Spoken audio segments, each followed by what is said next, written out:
Ya, bismillahirrahmanirrahim. Assalamualaikum warahmatullahi wabarakatuh. Alhamdulillahilladzi ja'ala fis samaa'i burujan wa ja'ala fiha sirajan wa qamaran munira walladzi ja'ala al-laila wan nahara khilfatan liman arada an yadhakkara aw arada syukura. Asyhadu an la ilaha illallahul malikul a'la wa asyhadu anna sayyidina maulana Muhammadan 'abduhu wa rasuluhu arsalahu basyiran wa nadhira wa da'iyan ilallahi bi idzni wa sirajan munira. Amma ba'du faqad qala ta'ala a'udzu billahi minasyaitonir rajim. Bismillahirrahmanirrahim. Walillahi 'alan nasi hajjul baiti man istata'a ilaihi sabila. Hak Allah wajib bagi setiap manusia untuk berhaji ke tanah suci bagi yang mampu melakukannya.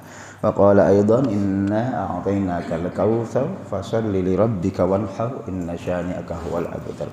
Sungguhnya telah kami anugerahkan kepada kalian nikmat yang sangat banyak, maka salatlah dan berkorbanlah. Sungguhnya orang yang membencimu adalah yang terputus dari kebaikan.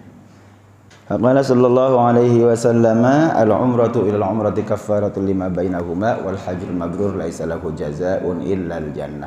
Umrah satu menuju umrah yang lain tiada menghapuskan dosa di antara keduanya. Adapun haji mabrur balasan yang pantas hanyalah surga.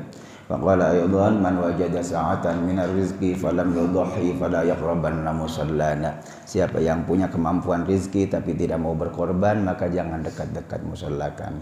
Kama qala sadaqallahul azim wa sadaqa rasuluhul habibul karim dzalikum syahidin asyakirin walhamdulillahi rabbil alamin.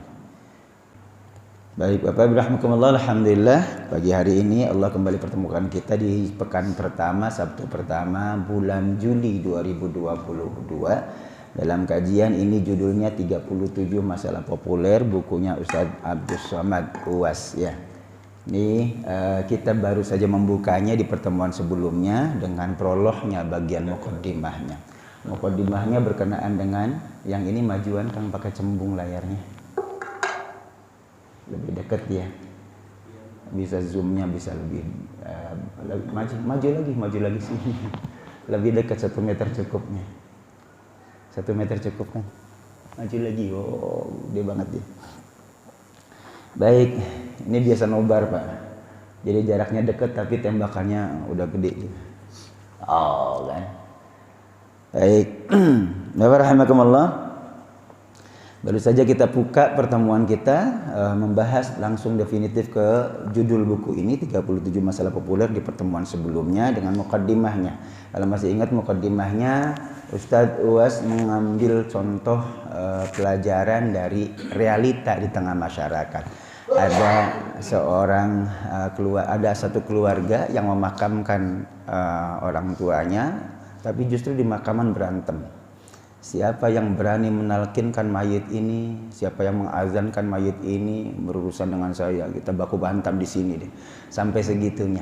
Itu fakta di lapangan yang menggugah kesadaran kita betapa umat Islam ini semakin sempit pemahamannya, semakin sempit wawasannya, semakin mudah menyalahkan saudaranya. Begitu ya. Melalui kajian kita ini kita ingin membuka wawasan, membuka ilmu kita. Luas ilmunya, insya Allah luas kita bersikap menerima perbedaan. Insya Allah semakin dewasa kita, tujuannya dua utama. Yang pertama adalah satu, membuat kita merasa lebih yakin dengan amaliyah yang kita sudah lakukan karena kita semakin tahu dalilnya, semakin luas ilmunya. Yang kedua, pada saat yang sama sekaligus memberikan jawaban kepada saudara-saudara kita yang masih menyaksikan amaliyah kita, sehingga kemudian mereka kalau mau membuka diri tahu landasan hukumnya, dalilnya, argumentasinya, sehingga mestinya mereka juga dewasa menerima perbedaan di tengah kita. Bapak Ibu rahimakumullah, mudah-mudahan semakin luas ilmunya, semakin luas kita bersikap, dan insya Allah kita semakin bisa harmonis hidup bareng bersama dengan jamaah kita di komplek kita, masjid kita An-Nas ini. Amin ya Allah rabbal alamin. Ada hadin ya kulli niyatin salihah. Al-Fatihah. A'udzu billahi minasyaitonir rajim. Bismillahirrahmanirrahim. Alhamdulillahi rabbil alamin arrahmanir rahim maliki yaumiddin. Iyyaka na'budu wa iyyaka nasta'in. Ihdinas siratal mustaqim. Siratal ladzina an'amta 'alaihim ghairil maghdubi 'alaihim waladdallin. Amin. Raditu billahi rabban wa bil islami dinan وبمحمد نبيا ورسولا ربي زدني علما وارزقني فهما آمين. Bismillahirrahmanirrahim. Bapak Ibu rahimakumullah, sebelum kita masuk ke tema pagi hari ini, kita akan bahas bagian yang paling pertama, khilaf atau ikhtilaf dan bid'ah. Itu paling awal yang dibahas oleh kitab kita ini. Ikhtilaf dan mazhab. Ikhtilaf, khilaf dan mazhab. Baik, sebelum ke sana Bapak, persis di depan mata kita hari ini, sebentar lagi, sekarang tanggal 2 betul, bulan Juli 2022 bertepatan dengan 2 Zulhijjah 1443 Hijriah. Kalau hitungannya pakai ru'yahnya Kementerian Agama. Tapi kalau Bapak mengikuti yang lain, ini sudah tanggal 3 Zulhijjah 1443 Hijriah.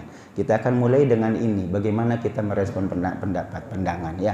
Pak, maka jangan heran, halo, siap-siap. Siap-siap, insya Allah tahun ini Idul Adhanya tidak bareng.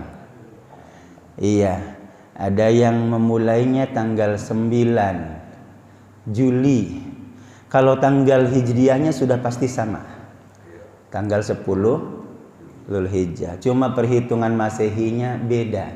Ada yang bertepatan dengan tanggal 9 Juli, hari Sabtu 9 Juli 2022. Ada yang sudah ditetapkan oleh pemerintah adalah tanggal 10 Juli 2022, hari Ahad. Bapak, kita akan mulai dari sini. Kita harus buka wawasan sehingga kemudian kita tidak gampang menyalahkan. Ustaz, kok berani-beraninya sih ada organisasi massa yang menyebut duluan jauh sebelum ru'yah sudah menetapkan tanggal 10 Zulhijjahnya bertepatan dengan 9 Juli 2022. Bapak Ibu, yang begini kita harus respon dengan arif bijaksana. Kenapa mereka menetapkan tanggal 9 Juli, tanggal 10 Zulhijjahnya 9 Juli hari Sabtu?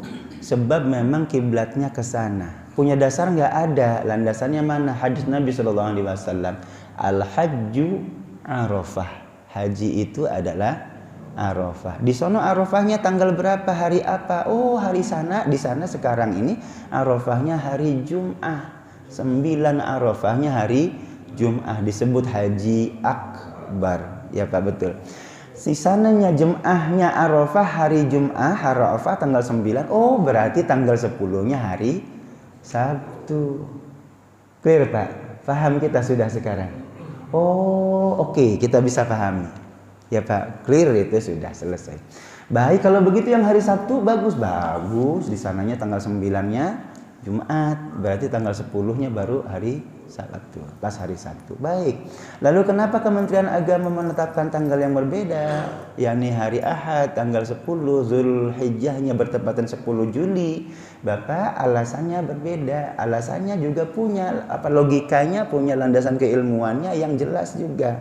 Karena melihat hilal itu ru'yah kan, sumu li ru'yatihi waftiru li ru'yatihi. Kemarin tanggal 1 Zulhijjahnya itu bertepatan tanggal waktunya itu masuknya 10 Zulhijjah bertepatan dengan 10 Juli, karena baru kelihatan tanggal muda, bulan mudanya 1 hari setelah Makkah.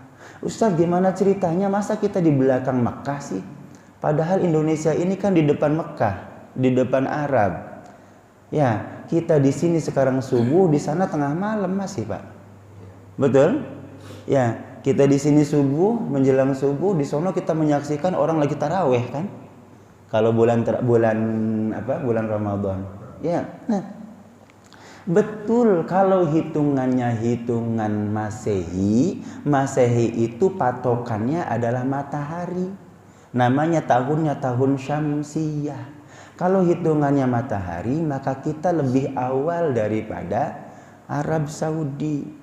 Maka logikanya di sini bisa jadi sudah hari Sabtu, di sana masih hari Jumat. Hari Sabtunya jam 00 lewat 1 menit kan udah hari Sabtu. Di sana masih hari Jumat, 4 jam 5 jam mundur dari kita di belakang. Kalau hitungannya adalah Syamsiyah, matahari. Tapi kalau hitungannya seperti yang dipakai oleh tahun Islam, yakni tahun Hijriyah, patokannya bukan matahari, Pak. Tapi apa? Bulan. Namanya juga tahunnya tahun Qamariyah, patokannya bulan. Sekarang nih 5 jam sebelumnya di Indonesia belum kelihatan hilal. 5 jam kemudian Arab Saudi sudah melihat hilal karena dia lebih lambat. Matahari terbitnya dari timur, bulan dari gitu, Pak. Oh bisa, oh iya, bisa paham kita. Jadi kalau kemudian pemerintah Indonesia juga diakui oleh beberapa pemerintah di ASEAN, ada Brunei, ada mana tadi Malaysia, ada Singapura, sama dengan Indonesia karena memang sama matlaknya. Sama matlaknya, tulu' tempat terbit. Bapak Ibu rahimakumullah, banyak diantara kita umat Islam ini sering nggak nyadar diri. Kita nih ahli perbintangan tidak, bukan ahli astronomi juga bukan gitu. Ahli falak enggak, ahli hisab mungkin iya, ahli hisab pakai P gitu. Ahli hisab bukan gitu. Tapi sok-sok jago soal begini ya. Oh, Indonesia nggak beres ini. Ya bayang, Masya Allah. Pokoknya banyak diantara kita yang jadi segala ahli segala ahli, core of the core, ahlinya segala ahli, yang refer apapun paling hebat, kayaknya paling bener aja gitu ya. Padahal ternyata ya Allah, memang matlaknya beda, memang posisinya beda, maka wajar kalau penanggalannya berbeda. Kalau begitu bagaimana Ustaz? Ya nggak masalah, kita saling menghargai. Yuk, yang kita sudah paham tadi, yang ikut hari Sabtu paham logikanya karena Arafahnya hari Jumat. Yang penetapan tanggal 10 Zulhijjahnya paham, oh karena memang matlaknya berbeda, tempat posisinya beda. Maka wajar kalau kita lebih belakangan daripada Arab Saudi. Baik. Kalau begitu bagaimana Ustadz? Boleh nggak saya sholatnya ikut sholat Sabtu, tapi karena hari Ahad rame lebih banyak saya sholat lagi? Nggak apa-apa, Pak. Sholatnya boleh nggak 2 kali? Silakan. Pernah dengar riwayatnya Nabi SAW mendapati 2 orang sahabat pulang dari perjalanan sampai ke masjid, kemudian nggak ikut sholat asar. Waktu itu sholatnya sholat asar. Nabi tanya sama mereka berdua, pulang, kamu nggak sholat asar? Kata mereka, kami sudah sholat tadi, Nabi, ya Rasulullah, di jalan kami sudah sholat berdua tadi jamaah. Nggak apa-apa, kata Nabi, sholat lagi aja. Sholat dengan jamaah lebih banyak, lebih baik. Terus gimana dong yang itu terus? Nanti kita yang tadi dianggap sholat sunnah, yang sholat wajibnya yang sekarang yang lebih banyak jamaahnya. Boleh, Pak. Itu sholat wajib, apalagi sholat sunnah. Jadi Bapak kalau mau saya mumpung ini beda sholat idnya gitu ya, Sabtu saya ikut, Ahad juga ikut, nggak apa-apa, silakan. 2 kali nggak apa-apa, dapat jatahnya 2 kali kan, jatah. Iya. Wabil khusus untuk kami ini yang biasa khutbah gitu, alhamdulillah berkah. Ya kan, terima proyek 2 kali. Kemarin sudah ada yang nanya, Ustaz, lebarannya hari apa? Tanggal berapa? Saya bilang tanggal 10 Zulhijjah. Udah pasti bener ya kan? Ketawa dia. Maksudnya hari Ahad apa hari Sabtu? Saya bilang saya sudah punya jadwal di hari Ahad. Gitu. Kalau mau ambil silahkan hari Sabtunya. Boleh orang sholat sunnah, apalagi ya sholat wajib aja boleh begitu ya. Mohon maaf, ini bukan konotasinya negatif ya, dalam pengertian kita harus dewasa, luwes ya untuk menyikapi seperti ini ya. Baik, yang jadi problem adalah soal puasanya, Pak. Walaupun mukadimah ini bagian dari ilmu ya Pak ya, karena kita akan sama ketemu sepekan ke depan. Ini hari Sabtu, besok Sabtu sudah lebaran kan begitu untuk yang lain. Yang jadi problem adalah puasanya. Bapak, Nabi SAW mengajarkan puasa Arafah itu yukaffiru ma qablahu wa ma ba'dahu. Menghapuskan dosa sebelumnya, tahun sebelumnya, dan dosa 1 tahun setelahnya. Kalau kita tidak manfaatkan sayang kan? Ya kan Pak ya? Cuma problemnya sekarang Arafahnya gimana Ustaz perhitungannya? Arafahnya ikut Makkah sana atau Arafahnya ikut Indonesia sini gitu. Bahkan ada yang menyebutnya ini agama Nusantara nih gara-garanya. Apa urusannya? Orang beda penanggalan kok. Ya Pak. Ikut mana? Ikut Arab Saudi apa ikut penanggalan Indonesia. Kalau ikut Arab Saudi berarti Arafahnya hari Jumat. Kalau Indonesia hari Sabtu. Bapak, kita ngambil jalan tengah nih. Da'ma yuribuk ila ma la yuribuk. Kalau Bapak puasa hari Sabtu karena kalkulasinya untuk Indonesia memang 9 Zulhijjah, kira-kira ada keraguan gak dalam hati kita? Sebab sebagian saudara kita sudah lebaran. Lebaran tuh haram puasa, ya kan? Betul. Ada keraguan gak kira-kira? Maksudnya iya orang lebaran kita puasa. Sekurang-kurangnya kan gak bisa nyate bareng kan gitu. Iya gak enak dong gitu kan. Gimana terus solusinya? Tawaran solusinya sederhana kalau saya sih. Bapak silakan puasa Arafah. Puasa Arafahnya di sono aja ikutan. Berarti hari Jumat puasa Arafah. Insya Allah tidak ada keraguan karena tidak ada yang dilanggar. Pas tanggalnya iya sesuai dengan tanggal Arafah di sana di Arabnya. Dan tidak ada yang dilanggar karena tidak haram puasa. Clear ya? Tapi sebaliknya kalau Bapak puasanya hari Sabtu benar secara tanggal Indonesia, tapi kan ada hariwang, ada keraguan, ada kegundahan karena sebagian kita sudah lebaran gitu ya. Gitu ya Pak.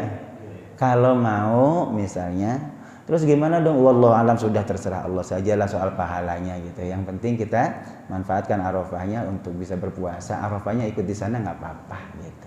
Baik Bapak rahimakumullah, ini kedewasaan yang kita tawarkan ya tentang apa yang sepekan ke depan persis kita akan hadapi. Jadi setelah ini pulang ngaji ini jangan berantem. Ya Pak ya. Kamu lebarannya hari apa? Sabtu. Oh beda dong sama gue gitu. Enggak usah, biarin aja, yang Sabtu silakan, yang Minggu juga boleh. Ya Pak ya.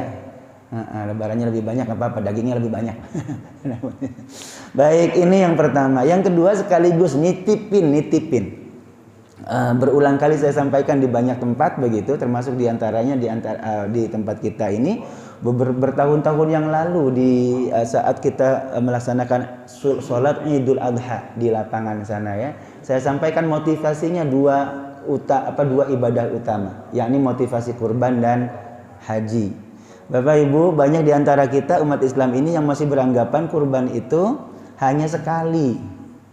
Ustadz, saya sudah, istri sudah, anak 3 udah semua selesai sekarang kurbannya. Disinggarannya kurban itu cuma sekali seumur hidup. Bapak, kurbannya Nabi Masya Allah lebih banyak daripada jumlah umurnya. Pernah saya sampaikan, masih ingat Bapak? Nabi SAW kurbannya banyak banget, pakai banget. Di saat Haji Wada tahun ke-10 Hijriah, 3 bulan sebelum ajalnya, beliau berkurban. Di saat itu haji, kurbannya 100 ekor unta. Satu unta berapa orang Pak?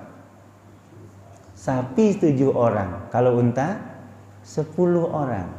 Bapak patungan sapi 1 ekor 7 orang, 1 orang berapa juta? 3 juta. 3,5 juta kalau yang agak bagusan ya. 3,5 juta kali 10 berapa?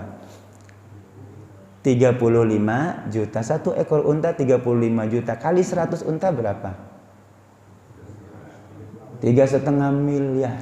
Nabi kurbannya 3,5 miliar. Masa kita nggak malu ngaku sebagai umatnya Nabi nggak mau korban 3,5 juta? 1/100-nya Nabi. Ya Allah ya. Kata Sayyidina Ali, Nabi menyembelih sendiri hewan kurbannya, untanya berapa Pak jumlahnya? 63 ekor, persis seperti umurnya. Nabi sudah menghitung umurnya 63 Pak. Umur Nabi itu betul 63 kalau hitungannya tahun Hijriyah. Kalau tahunnya Masehi sebenarnya umur Nabi cuma 61 tahun. Jadi kalau ada di antara kita yang sekarang umurnya 60 tahun 11 bulan, iya, Nabi 63 nyembelih sendiri. Kata Sayyidina Ali, sisanya saya yang bantu. Clear tuh ya. Mari kita sekarang hitung mana lebih banyak, umur kita atau kurban yang pernah kita sembelih. Masya Allah, Ustaz baru bisa baru erek-ereker bisa mandiri gitu di usia 20 sekian tahun. Nah, setelah itu masih pontang-panting nyicil rumah, nyicil kendaraan, anak sekolah segala macam. Saya baru mulai kurban. Ya baik, Nabi kurbannya luar biasa banyak. Yuk kalau kita ngaku sebagai umatnya Nabi, maka mari kita berkurban seperti Nabi. Setiap tahun kita berkorban. Ya, kalaupun nggak mau misalnya umurnya nggak banyakkan umurnya, ya sekurang-kurangnya kita sudah berusaha berikhtiar. Sebab perintah korban itu berdampingan dengan perintah sholat. Hafal kita ayatnya. Inna a'tainakal kautsar fasholli li rabbika wanhar. Sholatlah dan berkorbanlah. Kalau ada orang Islam ngaku Islam tapi nggak sholat gimana Pak? Jelek paling enggak kan ya, Islamnya nggak bener ini mah gitu, KTP doang, ntar masuk surga KTP-nya aja gitu. Ya kan? Kalau ada orang Islam punya kemampuan rezeki, kaya tapi tidak berkorban, gimana pandangan kita? Mestinya sejajar dong. Ya kan? Kalau ada orang Islam punya kemampuan tapi tidak berkorban, ya seperti meninggalkan sholat tuh. Sampai-sampai kata Imam Abu Hanifah kurban itu wajib. Apa sebab? Sebab di belakang ayat Al-Kautsar ini ancaman, Pak. Ayat yang ketiganya ujungnya itu ancaman kalau kita perhatikan. Inna syani'aka huwal abtar. Yang membencimu ya Rasulullah adalah yang terputus dari kebaikan, terputus dari keberkahan. Yang membenci Rasulullah siapa? Termasuk yang membenci syariatnya Rasul, termasuk yang membenci sunnahnya Rasul. Sunnahnya Rasul salah satunya adalah kurban. Kita benci sama kurban, gue kurban, ngapain duit gue, misalnya gitu. Berarti kita kena tuh, terputus dari kebaikan. Ini ancaman. Kalau ada perintah di belakangnya ada ancaman, maka secara lughawi itu menunjukkan makna wajib. Ada perintah, kemudian ancaman. Lakukan ini. Kalau kita tidak kamu lakukan, nanti kamu akan A, B, C, D. Itu berarti wajib. Yang lainnya mana? Hadis Nabi SAW. Yang saya kutip sebagai pembuka tadi, man wajada sa'atan falam yudhhi fala yaqrabanna musallana. Riwayatnya Imam Ahmad bin Hanbal. Beliau mengatakan, siapa yang punya keleluasaan rezeki tapi tidak mau berkorban, jangan dekat-dekat musalla kami. Berarti kita terusir dari jamaahnya Nabi. Ada perintah kurban, lalu diikuti dengan ancaman jangan dekat-dekat musalla kami, berarti menunjukkan makna wajib. Kata Imam Abu Hanifah, paling senior di antara imam mazhab.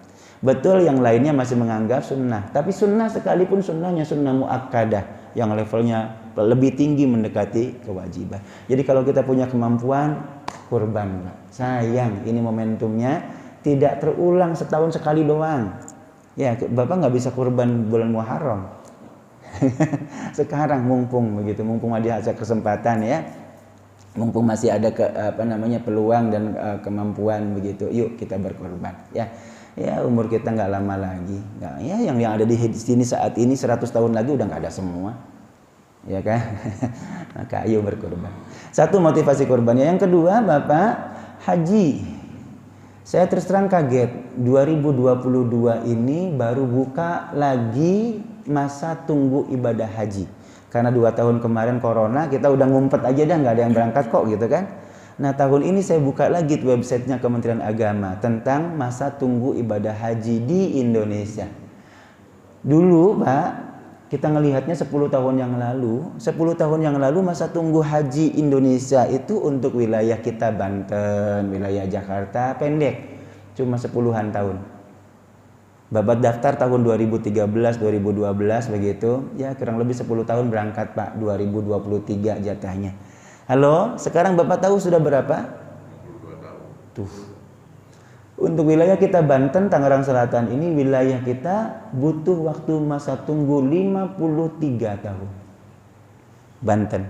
DKI 55 tahun. Aceh 65-an tahun.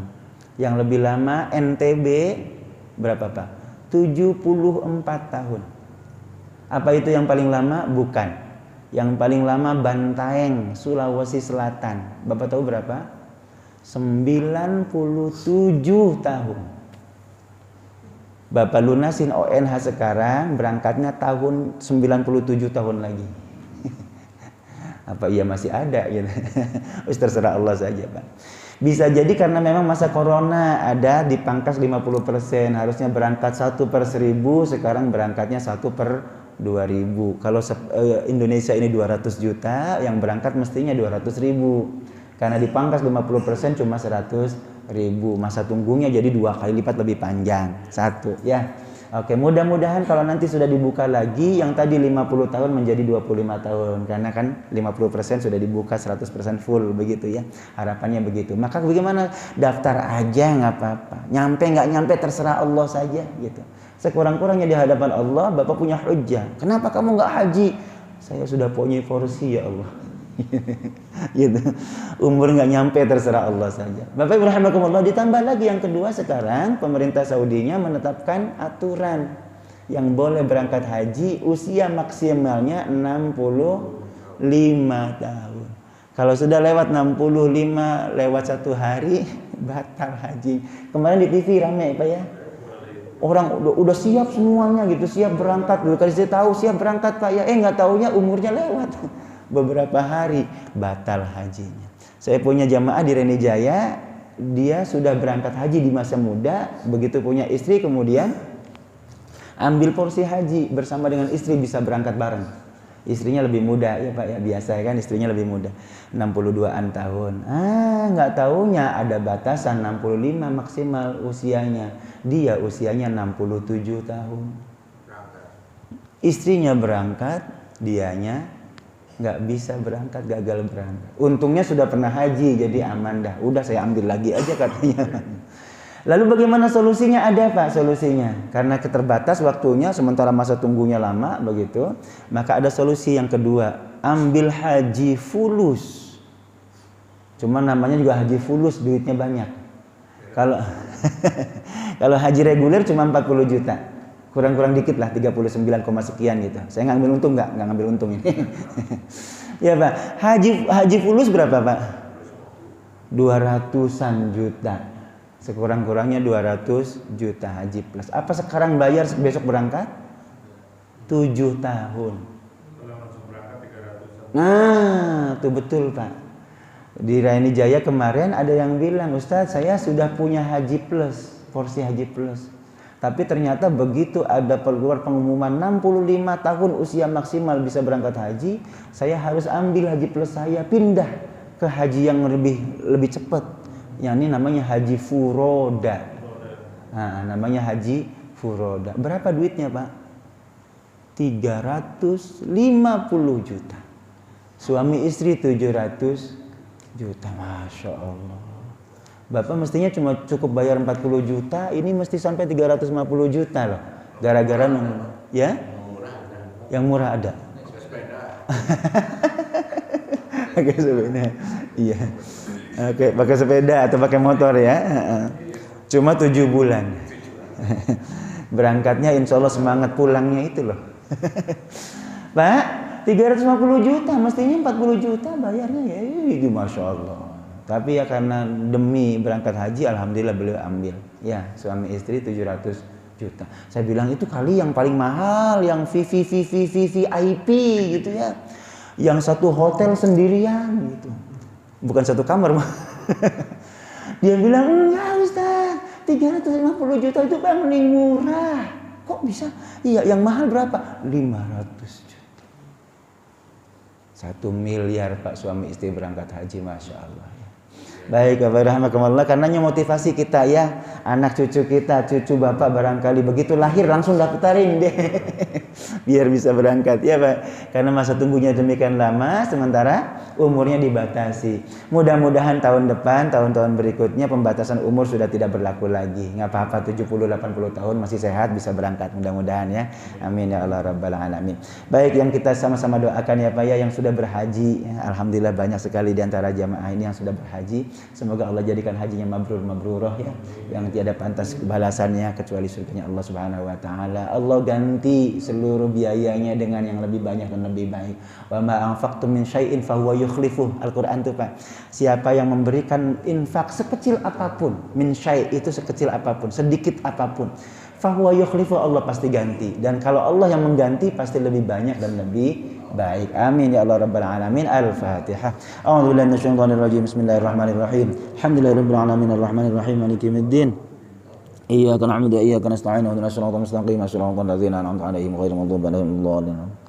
اللهم اجعلنا حجا مبرورا وسعيا مشكورا وذنبا مغفورا وتجارة لن تبور يا عالم ما في الصدور أخرجنا من الظلمات إلى النور اللهم ربنا تقبل منا صلاتنا وصيامنا وقيامنا وركوعنا وسجودنا وتخشعنا ضرعنا ومناسكنا اللهم يا ارحم الراحمين تقبل منا إنك أنت السميع العليم وتب علينا إنك أنت التواب الرحيم ربنا آتنا في الدنيا حسنة في الآخرة حسنة وقنا عذاب النار صلى الله عليه وسلم الحمد لله رب العالمين.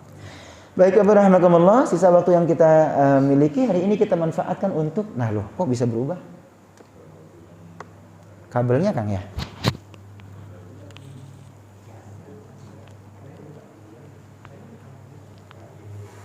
Apa ini, kabel atau proyektor nih Kang? Wah, proyektornya Kang. Ya wis lah. Waduh, di reset nanti lama lagi loadingnya. Gimana Pak? Biarkan saja begini. Yang penting masih kelihatan ya. Proyektor satunya dipakai di masjid, jadi saya bawa yang lain. Baik Bapak Rahmatullah, sedikit waktu masih kita manfaatkan. Mana dia? Ya Allah, mouse-nya juga salah lagi bawanya.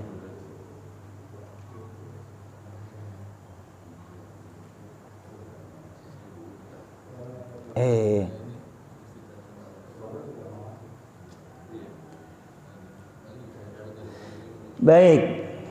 Bagian pertamanya adalah ini, Pak. Cepat sekali.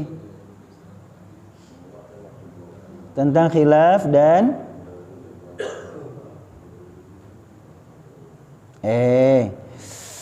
mouse-nya salah bawa, Kang. Ada aja. Ampun deh ini.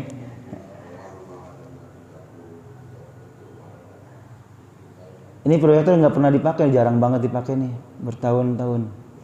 Dia lebih dekat cembung. Oke.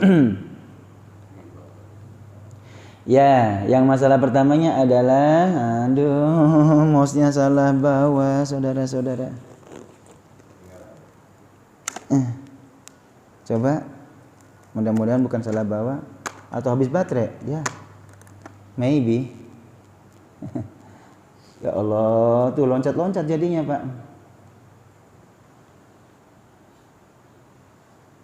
Dapat, oke. Nah, udah, dikit-dikit aja. Ikhtilaf dan mazhab, bagian yang paling awal nih.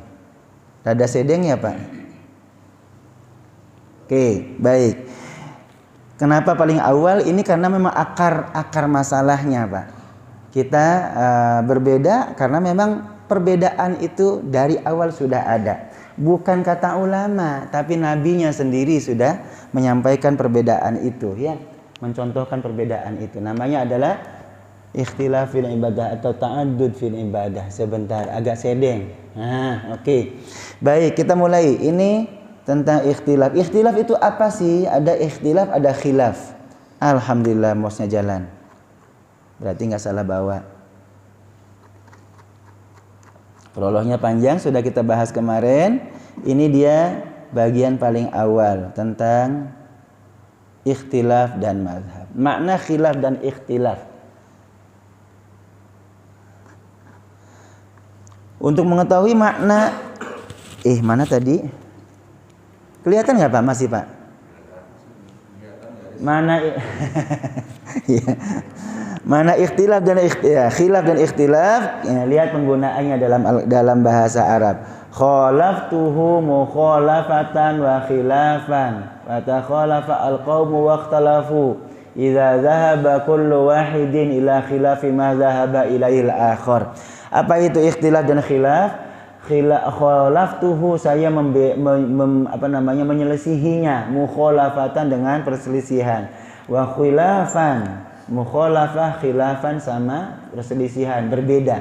Takhalafa al-qaum, kaum itu saling berselisih pandangan. Waqtalafu, mereka berselisih pandangan. Idza zahaba kullu wahidin, disebut ikhtilaf atau khilaf itu ketika setiap orang berbeda berfikirnya, pandangannya, pendapatnya dengan ila khilafi ma zahaba ilahil akhar, dengan orang lain. Kalau kita berbeda pandangan itu namanya khilaf atau ikhtilaf. Hati-hati, khilafnya bukan khilaf bahasa Indonesia. Kenapa kamu nggak puasa? Saya khilaf Pak Ustaz. Nggak tahu dari mana awalnya itu kok jadi khilaf ya Pak ya. Padahal lupa itu. Ya? Dari Jawa. Dari Jawa. Ya. Nah, dari bahasa Sundanya hilaf. Abi teh hilaf poho alias itu lupa maksudnya ya. Baik. Nah, khalaftuhu mukhalafatan wa khilafan itu adalah berbeda dalam satu pandangan. Saya berbeda dengannya dalam satu pandangan, mukhalafah. Ada bahasa mukhalafatul lil hawadis. Allah itu berbeda dengan hawadis yang baru-baru, yakni makhluk. Ya. Lalu ada lagi takhalafa al-qaum ikhtalafu idza dhaba kullu wahid ila khilafi ma dhahaba ila al-akhar. Kaum itu telah ikhtilaf jika setiap orang pergi ke tempat yang berbeda dari tempat yang lain. Itu juga disebut sebagai ikhtilaf. Dari kata yang sama keluar kata tadi khilaf, itu perbedaan. Ada juga khalfun, ada khilafatun, ada ikhtilaf, perbedaan. Kalau khalfun adha'u shalah Al-Quran, di belakang. Dari kata di belakang ini keluar kata khilafah, khalifah. Khalifah itu adalah yang di belakang. Kenapa khalifah disebut khalifah? Sebab dia menggantikan Nabi. Khulafaur Rasyidin itu penggantinya Nabi, di belakang Nabi. Ada hubungan di belakang dan pengganti, itu kata khalafah. Khalafah yang lain adalah ini, berbeda. Tadi contohnya adalah mukhalafatul lil hawadits, berbeda dengan makhluk. Allah itu berbeda dengan makhluk. Ini pandangan umum, ikhtilaf dan khilaf sama. Tapi bukan orang Sunda ya, orang Arab. Oke. Nah, tapi ada yang membedakan Pak. Ada yang membedakan antara khilaf dengan ikhtilaf. Beliau menyatakan ini. Sebagian ulama berpendapat bahwa khilaf dan ikhtilaf mengandung makna yang berbeda. Kalau khilaf ini aduh, kecilan? Lebih kecil? Yes, oke. Bedanya di mana? Nih. Yang membedakan ikhtilaf adalah al-ikhtilaf la al-khilaf. Ini ikhtilaf perbedaan dengan dalil, khilaf perbedaan tanpa dalil. Kalau kita berbeda pandangan dengan orang lain tapi punya landasan argumentasi dan dalil masing-masing, itu ikhtilaf namanya. Ya, ulama ini berbeda pendapat dengan ulama yang lain, ikhtilaful ulama. Oke. Tapi kalau kita beda pendapat tanpa dalil, pokoke gitu. Itu namanya khilaf. Kita tong debat kusir tapi sama-sama nggak tahu dalilnya gitu, namanya khilaf gitu. Kata yang lain, kata ulama ya.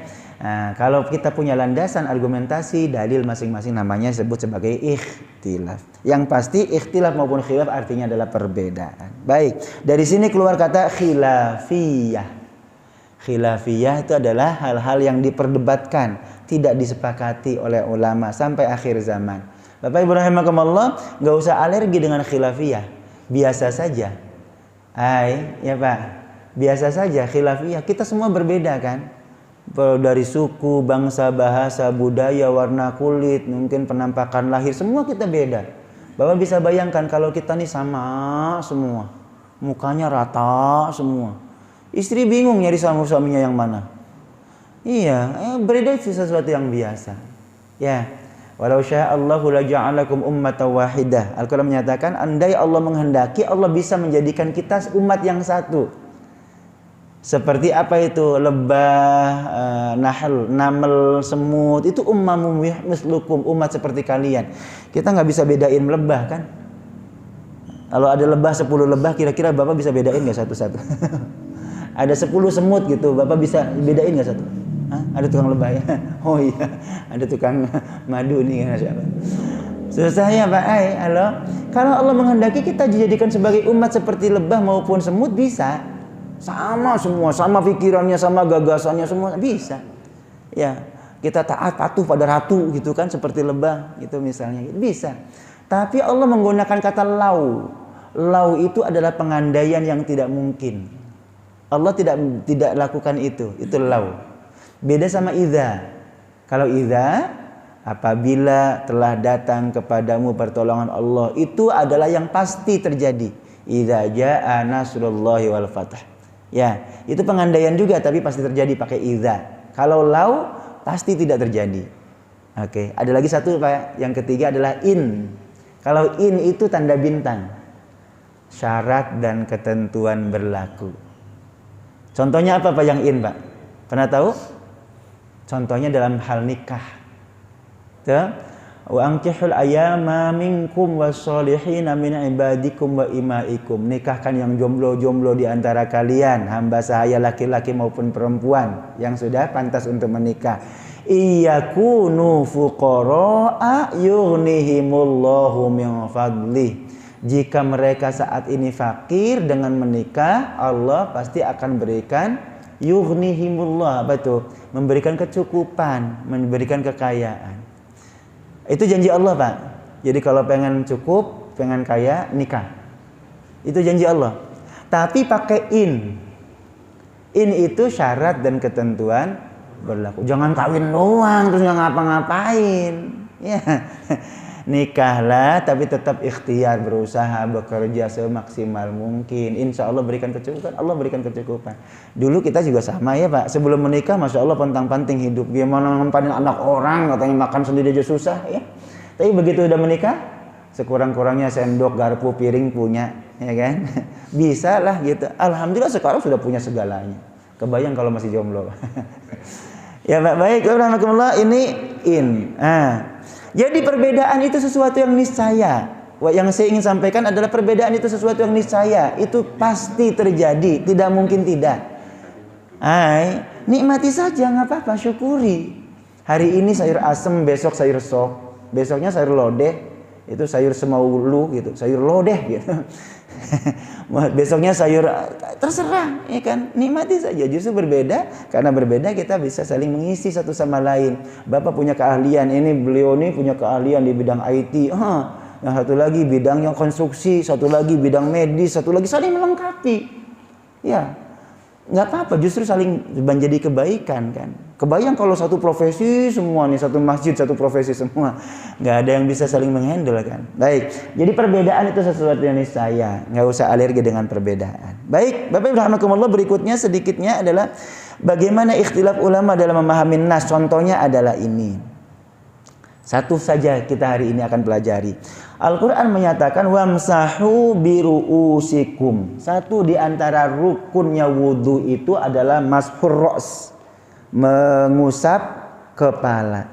Bahasa Al-Qur'annya wamsahu biru'usikum saja, usap kepala. Nah, bagaimana ngusap kepalanya tidak definitif di sini di Al-Qur'an. Lalu yang mana yang menjelaskan? Hadis Nabi sallallahu alaihi wasallam. Ya.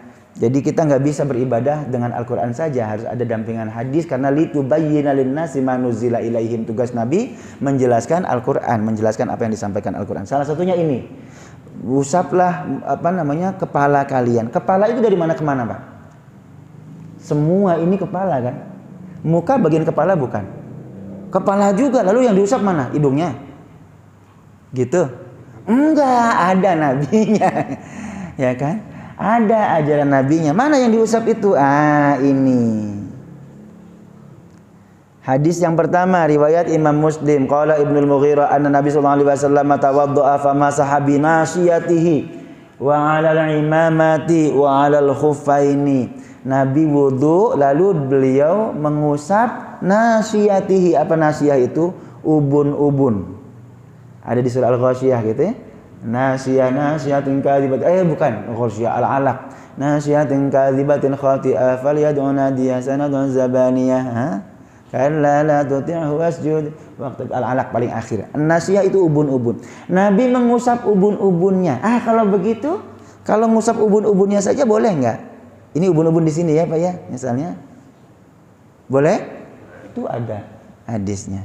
Lalu yang berikutnya al-imamah. Imamah itu apa Pak imamah? Sorban. Apa bukan sorban, apa namanya? Udeng-udeng. Naon udeng-udeng teh? Apa namanya? Udeng-udeng itu apa namanya? Jadi nggak buka udeng-udengnya, nggak buka. Kalau kopiah yang begini, yang udeng-udeng, yang sorban dililit putih gitu. Itu namanya apa? Di Penogoro. Nggak dilepas Pak, tapi di atas udeng-udengnya. 2. Kalau sorbannya ditaruh di bawah ya, ini dililitkan di atas. Yang ketiganya adalah khuffain. Khuffain apa tuh? Boot, sepatu. Ya, kalau khuffain lain persoalan. Itu untuk konteks kaki. Yang untuk adalah kepala adalah ubun-ubun atau sorban. Tanpa melepas sorban. Apa sorban yang udeng-udeng itu ya. Satu, ini hadisnya. Jadi kalau hari ini ada di antara kita yang wudunya ngusap kepalanya cuma begini, ada hadisnya tuh. Riwayat Imam Muslim sahih. Yang berikutnya ada hadis yang kedua, riwayatnya Imam Abu Dawud. Nabi katakan, Anas bin Malik qala Rasulullah sallallahu alaihi wasallam yatawaddo. Anas bin Malik melihat Rasulullah berwudu. Wa alaihi imamatun qitriyatun. Dia menggunakan imamah kitriyah, imamah tadi yang udang-udang tadi. Fa adkhala yadahu min tahtil imamah. Beliau kemudian memasukkan tangannya di belakang, di bawah. Fa masaha muqaddama ra'sihi, mengusap bagian depan kepalanya. Walam yangqud al imamah, tidak melepas imamahnya. 3 sudah prakteknya. 1 an-nasiyah, ubun-ubun. 2 sorban. 3 yang mana yang benar? Semua benar. Sekarang banyak yang alergi. Yang ustaz yang benar itu adalah dari depan ke belakang sampai ke belakang balik lagi ke atas. Itu baru yang benar. Aduh, baca hadisnya baru 1.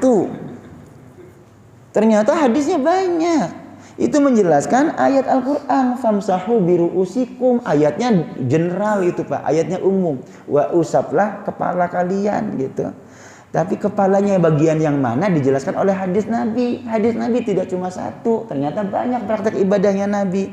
Sudah 3 tadi modelnya. Berikutnya adalah hadis riwayat Imam Bukhari dan Muslim. Summa masaha ra'sahu biyadaihi fa aqbala bihima wa adbaro. Ini yang Bapak ambil dalil. Kemudian Nabi mengusap kepalanya biyadaihi dengan kedua tangannya. Kalau tadi ubun-ubun cukup 1 bisa. Ya kan, dengan kedua tangannya, fa aqbala bihima wa adbaro. Kemudian dari depan ke belakang, depan lagi. Bi muqaddimi ra'sihi, mulai dari yang paling awal depan. Hatta zahaba bihima ilal qafahu, sampai ke jitok. Jitok itu ini apa namanya nih? Tengkuk, ya kan? Lalu summa raddahuma ilal makan alladzi bada'a minhu. Lalu dikembalikan ke awal. Dari depan, bagian depan rambut sampai ke belakang, sampai ke gitok nih. Kemudian balik lagi. Itu hadis yang ketiga. Yang ini benar. Ngapain kita berantem soal beginian doang? Ada dalilnya masing-masing, terserah mau pakai yang mana. Nah, Nabi praktek ibadahnya bukan cuma 1. Yang mana pun yang dipraktekkan oleh Nabi benar, yang bisa kita ambil sebagai landasan. Ini ikhtilaf, khilaf yang sudah dicontohkan oleh Nabi sendiri. Bukan kata ulama, bukan. Kamu sih ikut mazhab A, yang saya dong ikut mazhab yang B, salah itu. Enggak begitu. Nabinya mengajarkan ibadah caranya berbeda. Ngusap kepala dengan beberapa cara. Bisa jadi kontekstual, Pak. Lagi musim panas, ini memang panas terik luar biasa. Wajar kalau kemudian agak adem gitu. Sampai semua dipegang, ya kan? Dari sini kemudian ke sini, itu 1 kali usapan. Tapi ternyata lagi musim dingin. Kalau di sana musim dingin menggigit tulang, Pak. 5 lapis selimut nggak bisa tetap nembus, ya kan? Musim dingin begini, kira-kira gimana tuh? Ya kan? Nah, kalau musimnya musim dingin nggak apa-apa dia bagian depan. Itu kan jadi kemudahan dalam beragama, Pak. Ya, dalam konteks ibadah puasa Allah tegas tuh, Al-Baqarah ayat 185 menjelaskan ya. Gimana tuh? Gimana? Yuridullahu bikumul yusra wa la yuridu bikumul usra. Allah menghendaki kemudahan, tidak menghendaki kesulitan. Kenapa kitanya sendiri yang bikin susah? Harus begini, kalau nggak begini batal. Baik, ini sumber hadisnya. Nah, dari hadis-hadis yang berbeda ini maka para imam mazhab beda meresponnya. Satu-satu dibedah nih. Imam Abu Hanifah, menurut Imam Abu Hanifah begini. Nanti satu-satu kita akan. Berikutnya Imam Malik bin Anas. Kata Imam Malik bin Anas begitu. Berikutnya Imam Hambali, yang terakhir Imam Syafi'i. Diurut nanti. Insya Allah pandangan para imam mazhabnya kita akan sama-sama pelajari di pertemuan selanjutnya ya Pak. Ya, hari ini kita tahu dulu dalilnya.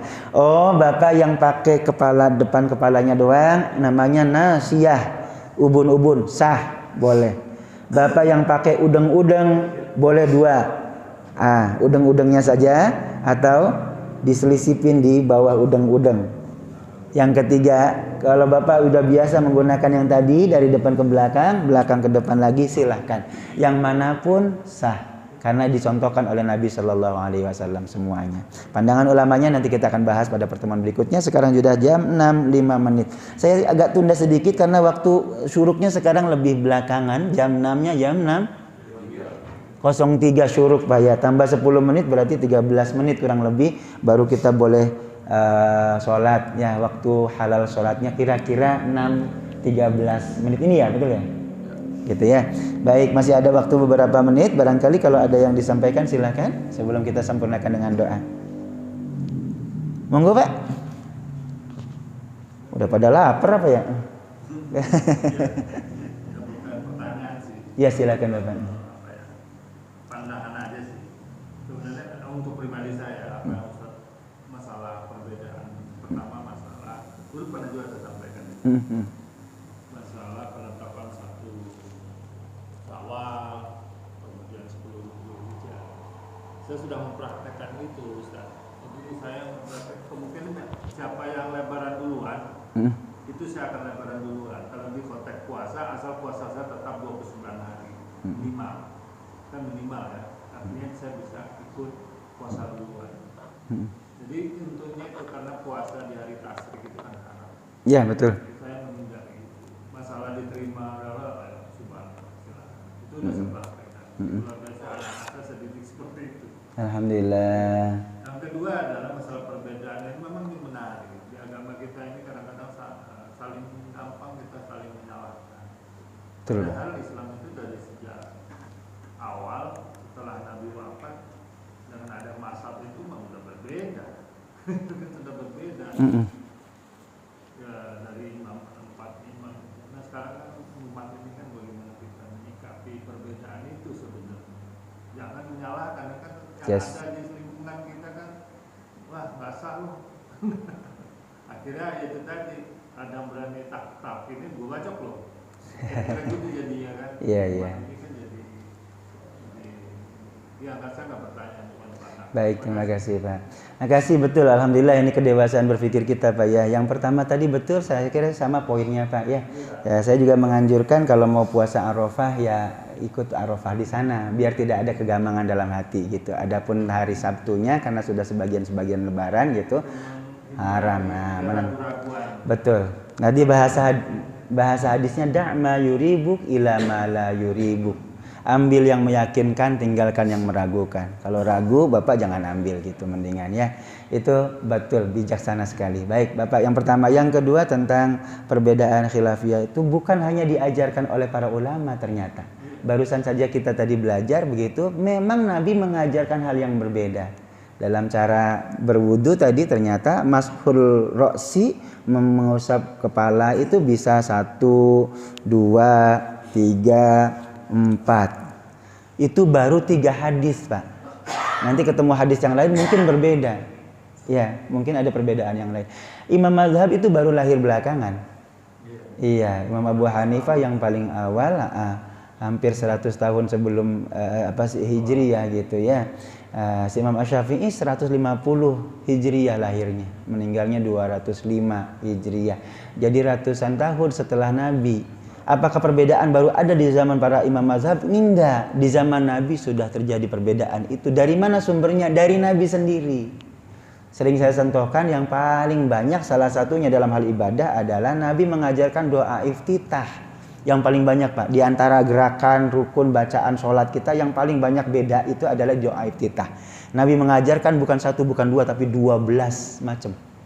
Doa iftitah. Enggak apa-apa, silakan mana yang mau Bapak pakai silakan. Allahu akbar kabira walhamdulillah katsiran sah. Inni wajjahtu wajhiya lilladzi, itu gabungan dari 2 hadis yang berbeda. Allahumma ba'id baini wa baina khotoya, bagus. Enggak apa-apa, silakan yang manapun. Gitu ya. Bapak iya. Yang jelek yang enggak salat. Ah, gitu. yang jelek yang enggak salat gitu. Alhamdulillah kearifan yang sama. Makasih. Baik, ada lagi silakan. 6-10 menit. Ya, Assalamualaikum warahmatullahi wabarakatuh. Waalaikumsalam warahmatullahi wabarakatuh. Ustaz, kita ini kan umat yang belakangan ya. Jadi setelah sekian ratus tahun kemudian ada 4 imam mazhab. Kemudian ada lagi sekarang yang baru-baru gitu kan. Terus ada pendapat dari sebagian orang, kita ini ibadah jangan menyelisihi Rasul. imam mazhab. Oh. Ada yang gitu, tapi kan yang baru-baru punya pendapat baru, terus sehingga banyak juga pengikutnya. Ini gimana cara kita mencikapi? Baik, yang pertama bermazhab itu bisa menjadi keharusan, bisa menjadi pilihan, tergantung level kita di mana. Bahkan jangankan bermazhab, taklid itu bisa menjadi kewajiban, Pak. Beda taklid dengan ittiba. Kalau taklid itu mbeo. Pokoknya sami'na wa ata'na, apa adanya itu namanya taklid. Enggak ya? Itu kalau ittiba bagaimana? Ittiba mengikuti tapi dengan reserve, ada saringan gitu ya. Taklid boleh enggak Ustaz? Bahkan taklid bisa jadi menjadi sebuah kewajiban. Contohnya dalam hal apa? Contohnya dalam bacaan Al-Qur'an. Siapa yang mengajari Bapak membaca surah Al-Baqarah ayat pertama itu bacaannya alif lam mim.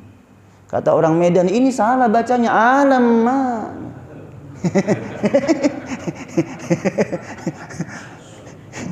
Siapa yang ngajarin ini? Yang ngajarin guru Sita. Gurunya dari gurunya terus kesananya ke Hafaz. Dari Asim, namanya rawinya Asim. Kita nggak tahu siapa gurunya ke atas juga. Ada 7 macam bacaan Pak. Ada qiraah sab'ah namanya yang dikenal sampai hari ini Pak ya. Bahkan lebih dari 7 sebenarnya. Amin 10.13 memang. Jam 6.13 menit waktu syuruknya. Alhamdulillah sengaja ditunda Pak. Mudah-mudahan manfaat pertemuan kita pagi hari ini. Insya Allah semakin luas ilmu kita, semakin luas kita bersikap, semakin hidup kita semakin damai, semakin rukun dengan lingkungan, harmonis dengan lingkungan. Insya Allah bisa membangun kekuatan bersama-sama untuk membangun masjid kita tercinta An-Nas ini. Amin ya Allah Rabbal Alamin. Al-Fatihah. A'udzubillahi minasyaitonir rajim. Bismillahirrahmanirrahim. Alhamdulillahirabbil alamin arrahmanir rahim maliki yaumiddin iyyaka na'budu wa iyyaka nasta'in ihdinas siratal mustaqim siratal ladzina an'amta 'alaihim ghairil maghdubi 'alaihim waladdallin. Astaghfirullahaladzim astaghfirullahaladzim sallallahu alaihi wasallam habibina syafi'ana maulana Muhammad sallallahu ta'ala alaihi wa sallam hamdan syakirin hamdan yuwafi ni'amaka fi mazidihi rabbana lakal hamdu kama yanbaghi li jalalika karim wa li 'azimi sultanik. Allahumma shalli ala sayyidina Muhammad wa ala sayyidina Muhammad. Allahumma ighfir lana wa li ikhwanina alladhina sabaquna bil iman wa la taj'al fi qulubina ghillan lil ladzina amanu rabbana innaka ra'ufur rahim. Allahumma ya Allah, ampuni dosa kami semua ya Allah, juga dosa kami semua ya Allah, orang-orang beriman, saudara kami orang beriman ya Allah. Jangan sisakan kebencian, kedengkian sedikit apapun, sekecil apapun di hati kami ya Allah kepada semua orang beriman ya Allah. Ya Arhamar Rahimin, persatukan hati kami ya Allah, ikat erat persaudaraan di antara kami ya Allah. Persatukan hati kami semakin erat semakin dekat ya Allah, sehingga kami dapat bekerja sama ya Allah untuk membangun lingkungan kami, masyarakat kami, jamaah kami, masjid kami ya Allah. Semakin kuat persaudaraan di antara kami ya Allah, saling tolong menolong di antara kami ya Allah, saling mengabdikan diri ya Allah untuk lingkungan kami ya Allah, menjadi takaful ya Allah, menjadi penjamin untuk lingkungan kami, jamaah kami ya Allah. Allahumma ya Allah, persatukan hati kami ya Allah sehingga kami mampu membangun Masjid An-Nas, masjid kami tercinta ini ya Allah di masa depan. Allahumma rabbana hab lana min azwajina wa dhurriyyatina qurrata a'yun waj'alna muttaqina imama. Anugerahkan kepada kami ya Allah keluarga yang sakinah ya Allah, guyub rukun ya Allah, damai harmonis ya Allah. Lahirkan dari kami semua ya Allah anak cucu yang soleh solehah ya Allah, yang taat patuh kepadamu, bakti kepada kami orang tuanya, berguna bagi masyarakat lingkungan bangsa negaranya ya Allah, menjadi pejuang agamanya ya Allah. Allahumma ya Allah cerahkan masa depan mereka ya Allah, jadikan ya Allah anak-anak kami ya Allah anak-anak yang akan mengangkat harkat martabat orang tuanya ya Allah, membangun bangsa negaranya ya Allah. Ya arhamar rahimin ya mujibas sa'ilin istajib du'ana rabbal alamin. Rabbana taqabbal minna innaka antas samiul alim, tub alaina innaka antat tawwabur rahim. Rabbana atina fid dunya hasanah fil akhirati hasanah wa qina adzabannar. Sallallahu alaihi wasallam Muhammad wa ala alihi wasallam. Subhana rabbika rabbil izzati amma yasifun. Salamun alal mursalin walhamdulillahi rabbil alamin. Alhamdulillahi rabbil alamin. Subhanakallahumma wa bihamdika asyhadu an la ilaha illa anta astaghfiruka wa atubu ilaik. Wassalamualaikum warahmatullahi wabarakatuh. Sallallahu alaihi Muhammad.